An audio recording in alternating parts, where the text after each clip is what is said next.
Matapos ang kanyang journey sa PBB House, pangarap daw ni Sparkle star Anton Vinzon na maging leading man sa isang serye o pelikula in the future. Full support naman ng fans dyan na may pa-birthday party pa para sa kanya. May unang chika si Athena Imperial.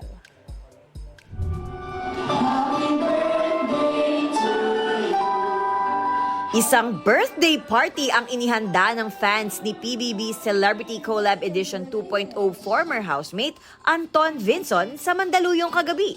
Grateful ang Sparkle artist sa effort ng kanyang supporters. I feel overwhelmed talaga kasi during mga batang riles, konti pa lang kami.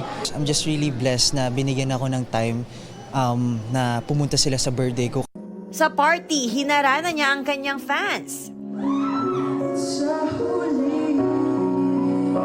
Kwento ni Anton, isa sa goals niya in the future, maging leading man sa isang drama action film o series. Sino ang natitipuhan niyang leading lady? Any naman ako.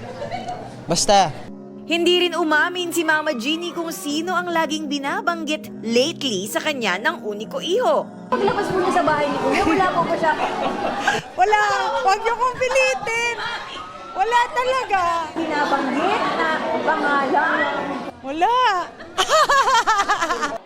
Wish ng kanyang mama at papa, mag-focus muna sa career ang anak. Gusto niya magkaroon ng sariling restaurant, mahilig siya magluto. Yung gusto niya sa showbiz, yung dream niya, masunod niya. Good health niya, kailangan tuloy-tuloy.